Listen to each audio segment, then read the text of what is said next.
और कल कौन कौन से कर्तव्य के बारे में बात की थी? हमारी समाप्ति और क्षमा मनाना। आज हम समापना के ऊपर सुनेंगे कि किस तरह से क्षमा मांगनी चाहिए,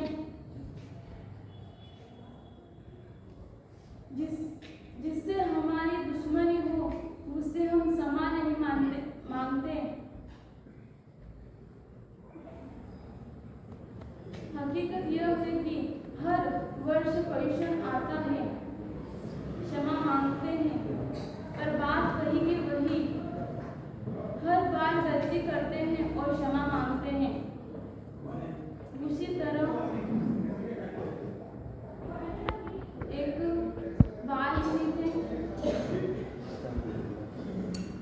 वह विहार करते करते एक गांव में पहुंचे। वहां पर उन्होंने सोचा कि यहीं रात बिता लेते हैं। वह सभी साधु भगत और वो बालमुनि एक कुमार के यहाँ रुके और वह बालमुनि की नजर मट्टी की तरफ गई। तब अब वो बालमुनि छोटे थे, उनके भी अंदर बच्चा बुद्धि थी। वह मट्टी को देखकर कंकर उठाकर वह मट्टी को फोड़ रहा है। तब कुमार ने आकर कहा कि महाराज साहब जी, आप ऐसा क्यों कर रहे हो? मुझ गरीब पर थोड़ी दया करिए। तब बालमुनि ने क्या कहा? मिच्छामि दुक्कडम। वह बोलकर कुमार वापस निकल गया और बालमुनि तो वापस कंकर मार रहे हैं उस मटके को और फोड़ रहे हैं। तब कुमार बोल रहे हैं, मैं आपको बोल रहा हूँ महाराज साहब जी कि मुझ गरीब की तरफ आप थोड़ा देखिए, हम कितनी मेहनत से मटके बनाते हैं, आप थोड़ा तो मेरे ऊपर रहम करें। तब वो बालमुनि कह रहे हैं कि मिच्छामि दुक्कडम। तब कुमार ने कहा, अगली बार देखता हूँ कि आप ऐसा करते हो कि नहीं। वो वापस वहां से चला गया और बालमुनि वापस कंकर मार रहे हैं। उसके बाद फिर मटके वो फोड़ते जा रहे और कह रहे मिच्छामि दुक्कडम, मिच्छामि दुक्कडम।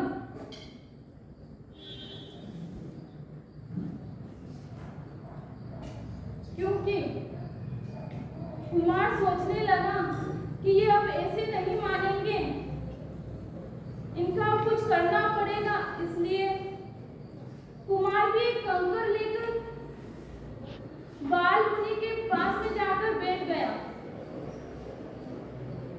और वह क्या कर रहा है?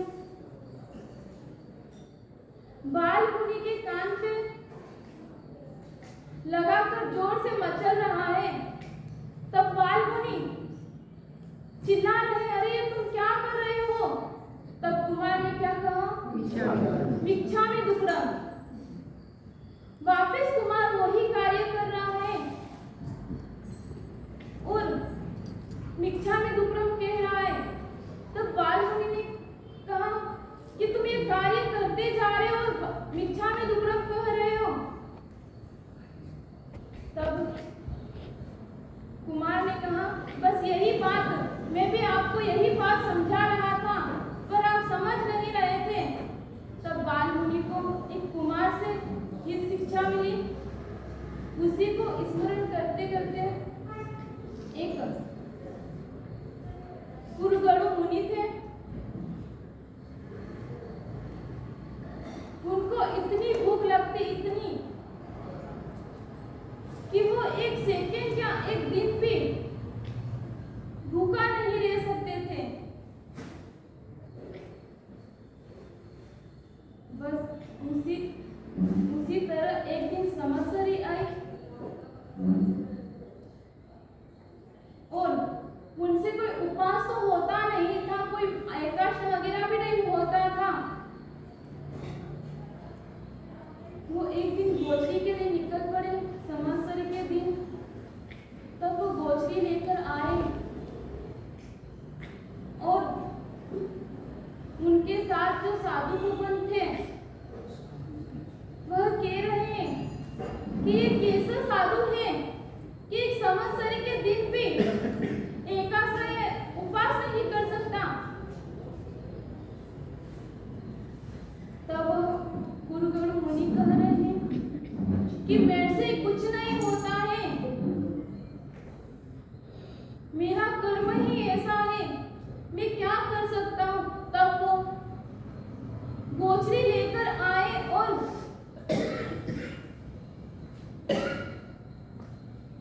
सभी साधु भगवान को बता रहे हैं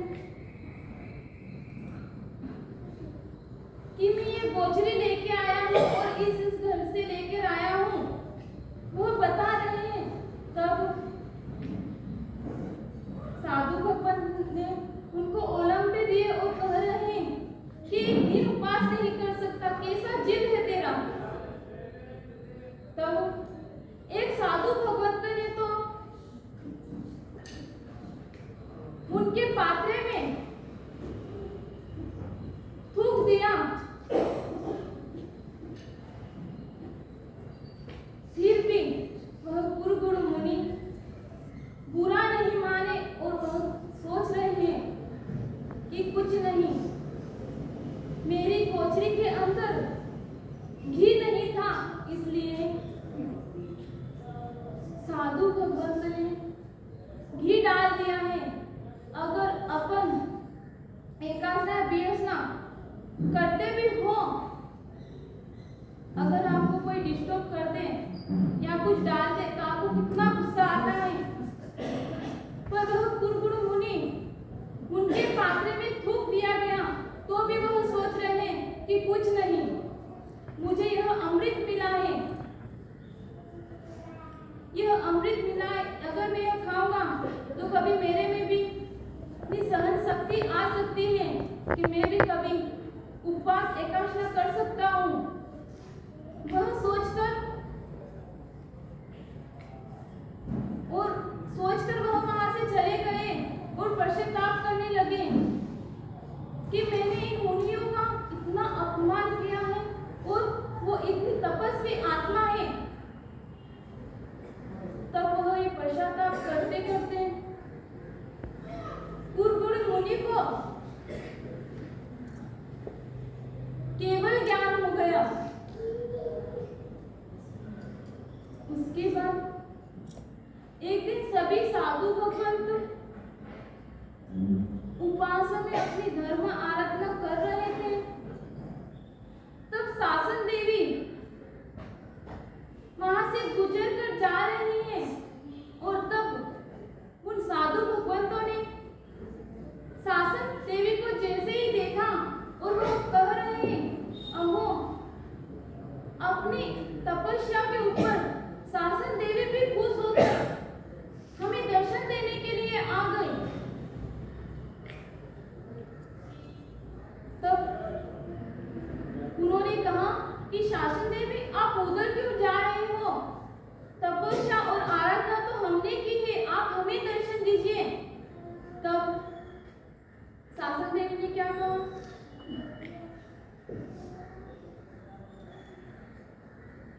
अरे तुमने अभी एक केवली की आराधना कर दी है। तब वह आश्चर्य में पड़ गए और सोच रहे हैं कि यहाँ पर कौन केवली है। और वह शासन देवी को पूछ रहे हैं कि किसको केवल ज्ञान हुआ है। तब शासन देवी ने कहा कि गुरु मुनि को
साल से बोल चाल नहीं होती थी।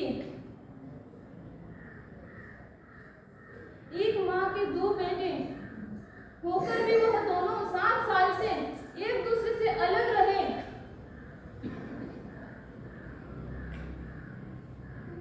दो कुत्ते बाजू बाजू में बैठ सकते हैं, पर दो सगे भाई नहीं बैठ सकते। वह बैठना तो दूर की बात है, वह एक दूसरे की तरफ देखना भी पसंद नहीं कर रहे हैं। बस सीधे समावाणी का प्रवचन चल रहा था। उसके बाद अनेक संख्या में लोग प्रवचन सुनने के लिए आए थे और वह दोनों भी भाई आए थे और वह भी सुन रहे थे प्रवचन। उसके बाद महाराज साहब जी ने क्या कहा कि आज क्षमा का दिन है, आप सभी एक दूसरे से क्षमा मांग लीजिए और गले मिलिए। तब वह दोनों एक साइड में खड़े और सभी लोग एक दूसरे से गले मिल रहे हैं। बस कहाँ है वेद इतना खराब होता है, उसकी गांठ कभी खुलती नहीं है। चिथा अर्थी की गांठ एक बार चिथा में जाने से, उसके थोड़े से जलने से वह भी खुल जाती है, पर वेद की गांठ ऐसी है जो वह जलने के बाद भी नहीं खुल पाती है।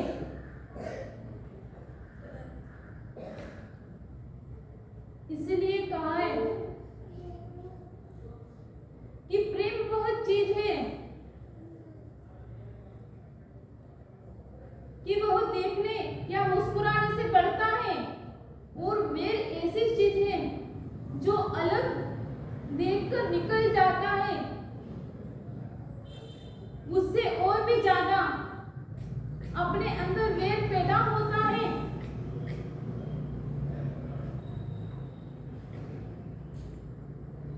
तब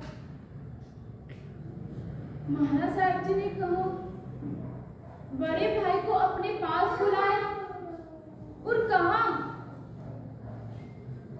कि तुम दोनों के अंदर ऐसी क्या बात हुई है जो तुम 7 सालों से एक दूसरे से बोलते नहीं हो, और अभी तो परवरिशन आया है। चलो 7 सालों की तो बात छोड़ो, पर अभी तुम एक दूसरे से समय याचना कर लो। वह बात महाराज साहब जी ने बड़े भाई को कहा। तब बड़ा भाई कह रहा है कि मैं क्यों मांगू, मैं उससे बड़ा हूँ। आजकल हमारे में भी ऐसी दुश्मनी होती है, ऐसा ही वैर होता है। सामने वाला सोचता है कि मैं क्यों आगे जाऊं, और वो आगे वाला कहता है कि मैं क्यों पहले माफी मांगू, वो माफी मांगेगा। बस इसी तरह से वो दोनों भाई भी सोच रहे हैं कि हम दोनों क्यों माफी मांगे। वो कह रहा है कि मैं क्यों मांगू, पहले छोटा भाई बोल रहा है कि मैं क्यों मांगू। तब महाराज साहब जी ने कहा, यह बात आप छोड़िए, बस आप ये बताइए कि आप दोनों के अंदर एक दूसरे के लिए प्रेम है कि नहीं। तब बड़ा भाई कह रहा, ये तो स्वाभाविक है, हर भाई के अंदर भले कितनी भी दुश्मनी हो, पर प्रेम तो रहता ही है। तब महाराज साहब जी ने कहा कि तुम कितने सालों से क्यों नहीं बोल रहे हो, क्या तुम्हारी कभी इच्छा नहीं होती बोलने की। तो वह कह रहा है, नहीं महाराज साहब जी, हर समय में उसको देखता हूँ तो मैं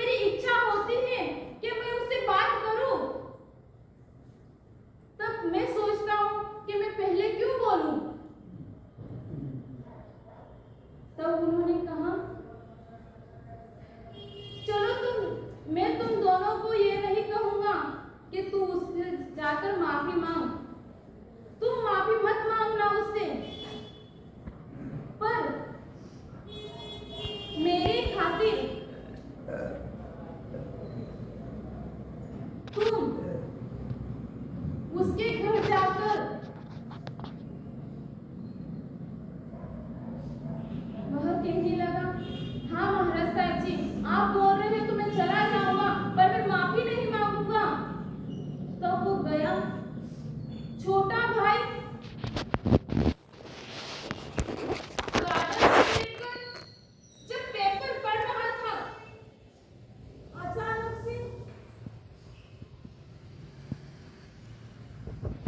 इस कोयल की आवाज आई और वो सोचने लगा कि आज कोयल कैसे बोल रहे हैं। तब उसने नजर की, तब देखा तो बड़ा भाई आ रहा था। वह देखकर अंदर से उसे खुशी तो बहुत हो रही थी। वह सोच रहा है, चलो मुझे तो पहले माफी नहीं मांगनी पड़ी, बड़े भैया ही आ रहे हैं खुद माफी मांगने।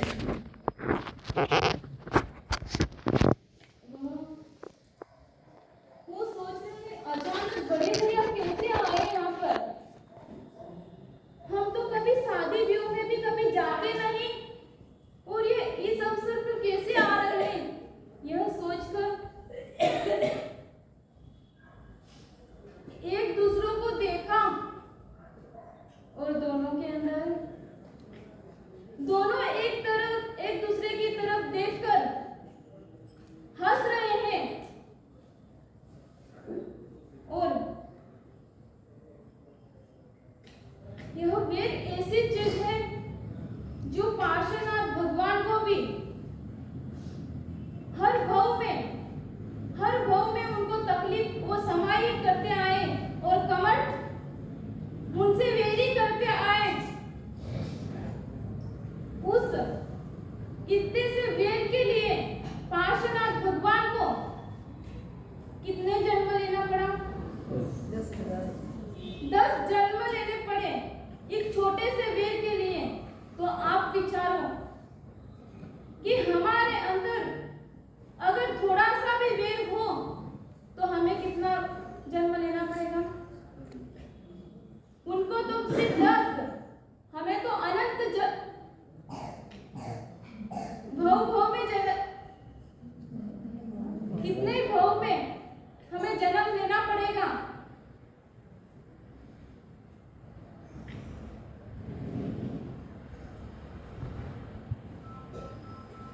इसीलिए कहा है कि दुश्मन की तरह मत जियो। अगर दुश्मनी निभाना चाहते हो तो वह दुश्मनी कभी हटेगी नहीं, और दुश्मनी करने वाला ही एक दिन चला जाएगा, पर दुश्मनी नहीं मिटेगी। तो विचार करें कि हमसे कोई थोड़ी सी भी भूल हो, उसी वक्त क्षमा मांग लीजिए। थोड़ा सा भी कपट हो तो कह देना चाहिए सामने वाले को कि हमें ये बुरा लगा है। तो सिर बांध कर बैठेंगे तो हमें भी भव में जन्म अनंत काल भटकना पड़ेगा। वह दोनों भाई एक दूसरे को देखा और दोनों इतने हर्ष, मतलब इतने मुस्कुरा, और दोनों के अंदर खुशी तो मार नहीं रहे। वह सोच रहे हैं, पर बड़ा भाई किसके कहने पर गया था? महाराज साहब जी के कहने से वह छोटे भाई के घर गया था। और वह क्या करने गया था? वह माफी मांगने नहीं गया था। वह तो महाराज साहब जी ने कहा कि तुम मेरे खातिर बस छोटे भाई को कहना कि तुम्हारी पूरी फैमिली हमारे घर एक दिन खाना खाने आए। तब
अपने और 32 दांत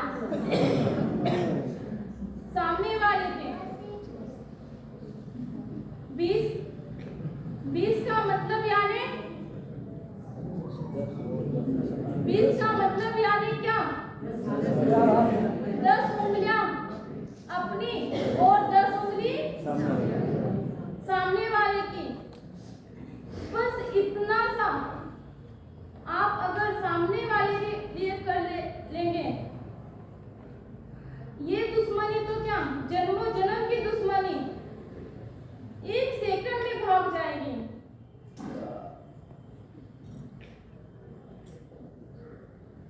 तो वह जीवन भी अच्छे से जिया जाएगा।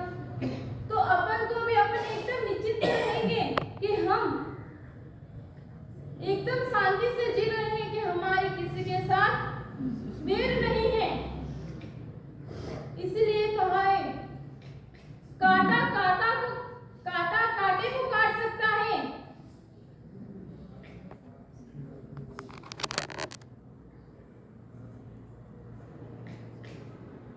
लोहा लोहे को काट सकता है। उसकी तरह ही ये दुश्मनी है, लेकिन दुश्मनी को नहीं काट सकती। उसके लिए क्या चाहिए? एक मुस्कुराहट चाहिए। जो दुश्मन भी अपने सामने हो, अगर अपन हंस देंगे तो वह भी, उसके अंदर भी विचार उत्पन्न होने लग जाएंगे कि मुझे देखकर क्यों हंस रहा है, हम तो इतने सालों से उससे बात नहीं कर रहे हैं।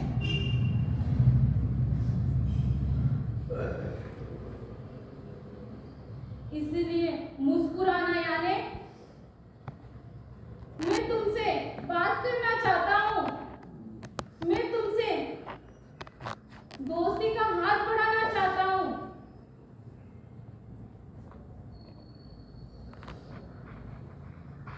प्रेम यानी प्रवाहित करना चाहता है।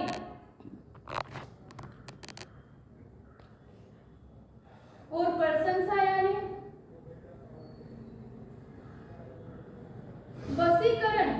वशीकरण मंत्र है।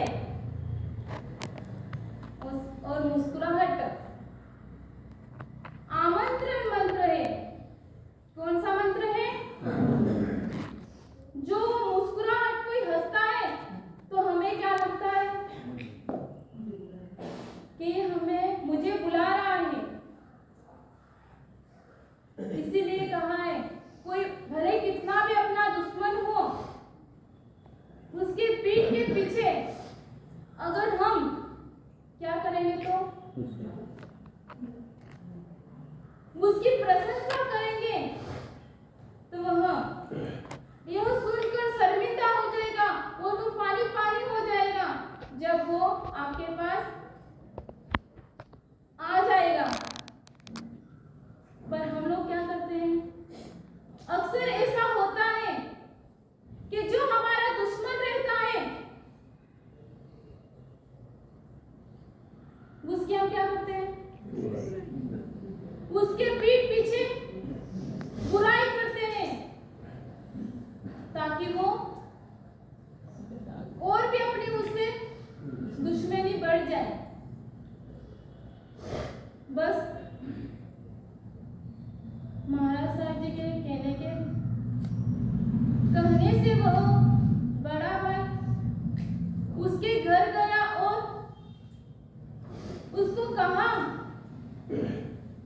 कि मैं तुमसे माफी तो मांगने आया नहीं हूँ, बस महाराज साहब जी के कहने से आया हूँ, और तुम मना मत कहना। तो छोटे भाई ने कहा, आप बोलो तो सही। तब बड़े भाई कह रहे हैं कि आपकी पूरी फैमिली के साथ मेरे घर भोजन करने आइए। तब छोटा भाई क्या महसूस करने लगा, वह तो बहुत खुश हो गया। वह सोच रहा है कि भले ये कह रहे हैं कि मैं महाराज साहब जी के कहने से आया हूँ, पर इनके अंदर से मेरे लिए आज भी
जब माँ खाना बनाती है तो क्या करती है, हर किसी को अपनी माँ का खाना टेस्टी लगता है और वाइफ का खाना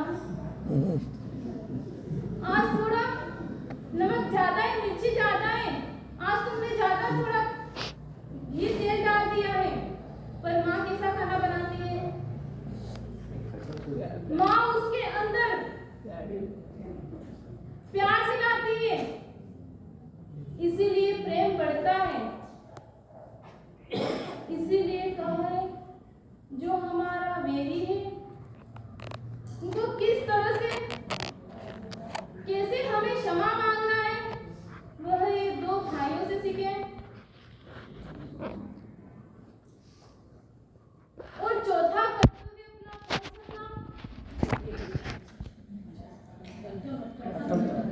अठम तप।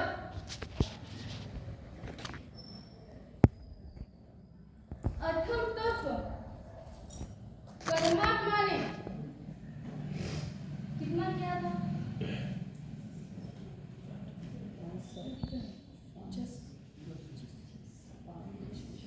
परमात्मा ने मासिक श्रवण उन्होंने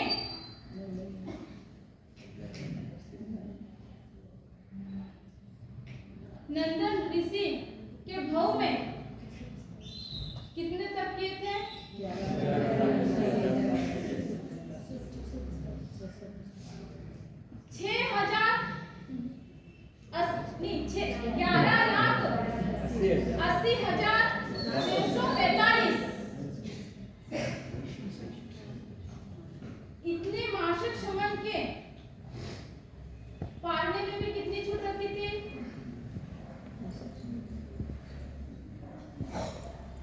600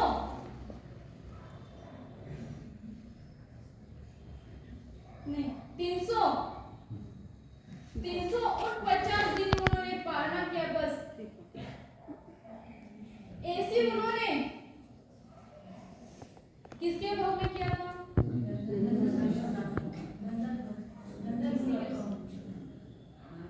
और जब 12 वर्ष उन्होंने कठिन साधना की थी, उसमें भी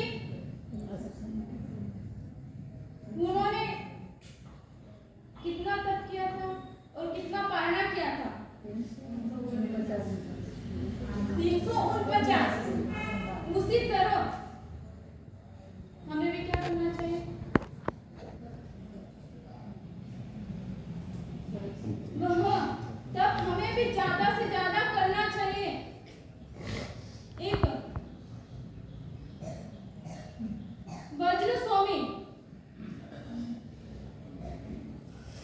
उनका दृष्टांत आता है,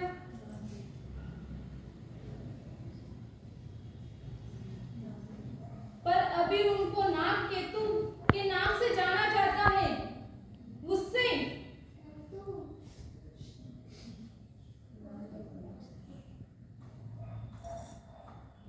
नाग केतु का एक दृष्टांत है, जो वह पटेल कौन से समाज के थे, पटेल समाज के थे, और उनका एक मित्र था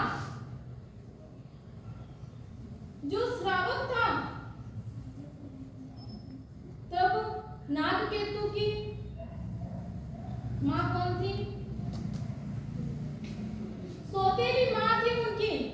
वह हर रोज दुखी होते थे और अपने मित्र को कहते थे, मित्र कौन थे उनके, श्रावक, एक जैन श्रावक थे। उन्होंने तब नागकेतु ने वज्र नागकेतु को उन्होंने नागकेतु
दोनों की भी मृत्यु हो गई।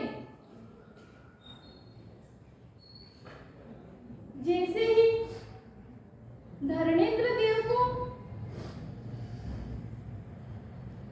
पता चला और उनको वहां पर गाड़ा, तब धरणेंद्र देव का सिंहासन कंपायमान होने लगा और वह तुरंत वहां उस जगह पर पहुंचे और वह नागकेतु को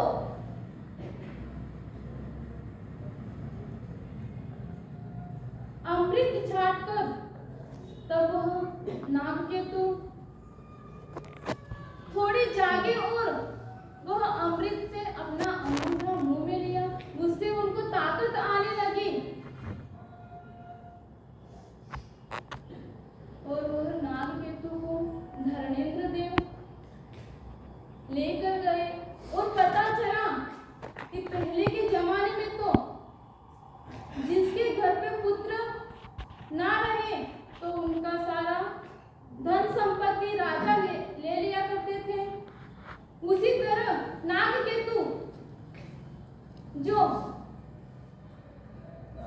धरणेंद्र उनको लेकर गए और राजा को कहा कि अभी इनका पुत्र जीवित है, इन संपत्ति का अधिकार इनको ही दिया जाए। तब राजा ने पूछा कि कहाँ है